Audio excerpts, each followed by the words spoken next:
कृपया बताएं। हाँ, नुकसान होगा। नशा करना वैसे भी नुकसानदायक ही होता है और अगर माँ स्तनपान कराने के समय भी नशा करती रहती है, तो इससे बच्चे की अचानक से कभी मृत्यु भी हो सकती है और जिस भी चीज़ का वो नशा करती है, वो पदार्थ उसके दूध के साथ में बच्चे को जा सकते हैं, जिससे बच्चे के मस्तिष्क का जो विकास है, वो भी प्रभावित हो सकता है। इसलिए यथासंभव स्तनपान कराने वाली माँ को नशा नहीं करना चाहिए। जिला शहडोल के ब्लॉक जैसी नगर से ग्राम कुदारी से आशा पर्यवेक्षक श्रीमती ममता त्रिपाठी का प्रश्न है कि गांव में एक महिला के दूध नहीं आता है तो वो अपने बच्चे को कैसे स्तनपान कराए। साथ ही ये भी बताइए कि कुछ परिवारों को प्राइवेट डॉक्टर की सलाह पर डिब्बे का दूध दिया जाता है, तो क्या बच्चों को डिब्बे का दूध पिला सकती हैं? पहली बात तो ये है कि 99% 9 माताएं जो कि स्वस्थ होती हैं, वो अपने बच्चे को स्तनपान करा सकती हैं। स्तनपान के फेल होने के 2-3 कारण मुख्य होते हैं। पहला तो बच्चे को बार-बार स्तनपान नहीं कराया जा रहा हो। दूसरा, बच्चे को जब स्तनपान कराया जा रहा है तो उसने माँ के स्तन को ठीक तरह से ना पकड़ा हो। क्योंकि स्तनपान कराने के लिए बच्चे को सिर्फ निप्पल नहीं, पूरा एरियोला अपने मुँह के अंदर रखना चाहिए। माँ के शरीर की स्थिति अच्छी होनी चाहिए, बच्चे के शरीर की स्थिति अच्छी होनी चाहिए। बच्चे को अपनी तरफ करवट लेकर के माँ मतलब बच्चे को पूरा 90 डिग्री करवट लेकर के अपनी बॉडी के साथ अटैच रखें, ब्रेस्ट के लेवल पे रखें और बच्चे का चौड़ा मुँह खुला हो और पूरा एरियोला उसके मुँह के अंदर हो। तो ऐसी स्थिति में जब बच्चा स्तनपान करता है और बार-बार स्तनपान करता है, तो माँ का दूध आने लग जाता है। बहुत विशेष परिस्थिति में जबकि किसी चिकित्सक ने लिखित में है या कोई अन्य बीमारी से ग्रस्त है तो क्या वह अपने बच्चे को दूध पिला सकती है? यहाँ पर आपने 3 बातों के बारे में पूछा है। अन्य बीमारी से ग्रस्त है, टीबी से ग्रस्त है, एचआईवी से ग्रस्त है। तो हम एक के बाद एक इस बात का आपको जवाब बताते हैं। सामान्य जो सर्दी, जुकाम, बुखार होता है, ऐसी परिस्थिति में माँ को अपना दूध पिलाना बंद करने की कोई भी आवश्यकता नहीं होती है। दूसरी स्थिति आपने पूछी है कि अगर माँ को टीबी है। टीबी अगर माँ को है तो उसका इलाज चलता रहता है और हमारे बच्चे जब पैदा होते हैं तो उनको भी बीसीजी का टीका लग ही जाता है। अगर बच्चा सामान्य है और माँ का दूध पी सकता है तो उसको माँ को स्तनपान कराना जारी रखना चाहिए और कभी उसे खांसी आती है, छींक आती है, ऐसी परिस्थिति में वो मास्क भी लगा सकती है या अपने मुंह के ऊपर अपना इस तरह से पल्ला भी अच्छी तरह से बांध के रख सकती है। क्योंकि हम सब जानते हैं कि टीबी का ड्रॉपलेट इन्फेक्शन होता है, तो ड्रॉपलेट्स बच्चे तक नहीं जाने चाहिए। स्तनपान बंद करने की आवश्यकता नहीं है।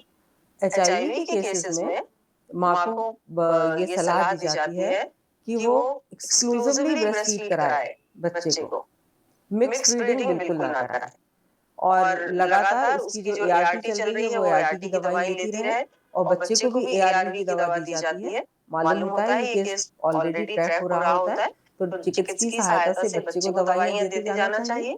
माँ को अपनी दवाइयाँ नियमित रूप से लेना चाहिए। पहले 6 महीने तक वही इंस्ट्रक्शंस है, अर्ली इनिशिएट करे, 1 घंटे के अंदर अपना दूध पिलाना चालू करे, कोलेस्ट्रॉल फीड कराए, 6 महीने तक एक्सक्लूसिवली ब्रेस्ट फीड कराए और उसके बाद में 2 साल की अवस्था तक बच्चे को कॉम्प्लीमेंट्री फीडिंग के साथ में अपना दूध पिलाना वो जारी रख सकती है। जिला रायसेन के ब्लॉक बेगमगंज की आशा कार्यकर्ता श्रीमती यशोदा अहिरवार का प्रश्न है कि अगर महिला के स्तन के निप्पल कटे या धंसे हुए हैं और वो बच्चे को दूध नहीं पिला पा रही है तो उसे क्या करना चाहिए? धंसे हुए निपल्स तीसरे ट्राइमेस्टर में जरूर चेक कर लेना चाहिए कि माँ के स्तनों का आकार किस तरह का है।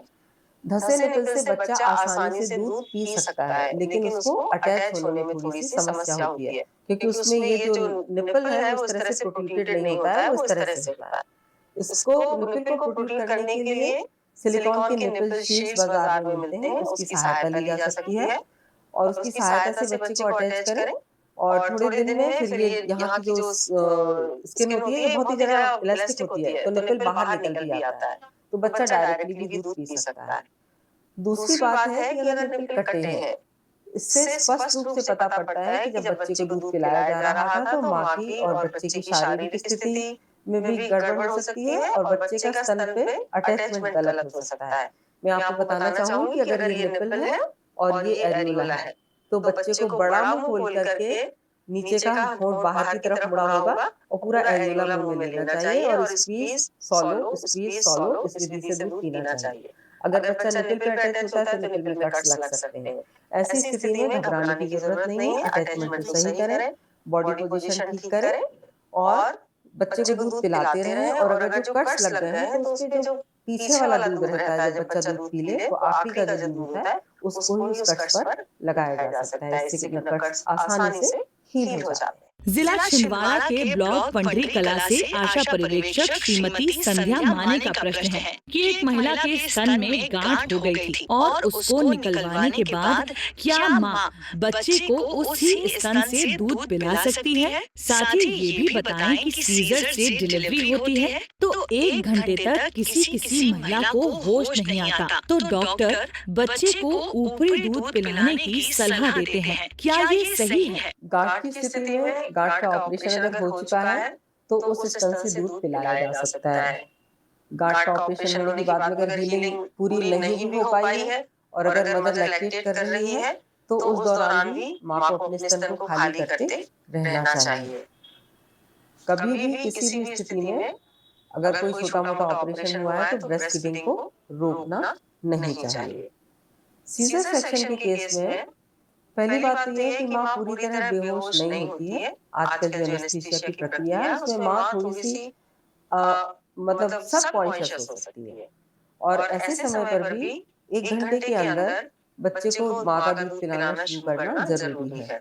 इस स्थिति में हमारी आशा कार्यकर्ता की और जिन्होंने प्रसव कराया है या जो वहाँ पे नर्सेज हैं उनकी भूमिका थोड़ी ज्यादा महत्वपूर्ण हो जाती है, क्योंकि वो बच्चे को स्तन पे अच्छी तरह से अटैच करा दें, माँ के शरीर के पास में उसको पकड़ के रखें ताकि बच्चे को माँ के शरीर का स्पर्श भी प्राप्त हो और बच्चे की जो इंस्टिंक्ट है वो इंस्टिंक्चुअली बच्चा लैक्टेशन को शुरू कर दे, मतलब बच्चा माँ के स्तन से दूध चूसना शुरू कर दे।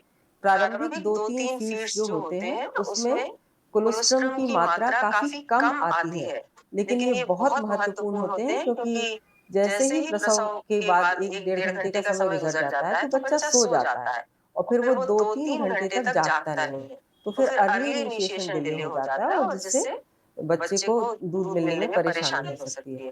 डब्बे का दूध शुरू करना अच्छी बात नहीं है। कोशिश करें कि हम माँ के स्तन को ही प्रेस करके उसका दूध निकालें और माँ का ही दूध बच्चे को चम्मच की सहायता से पिला दें जो एक्सप्रेस दूध किया है।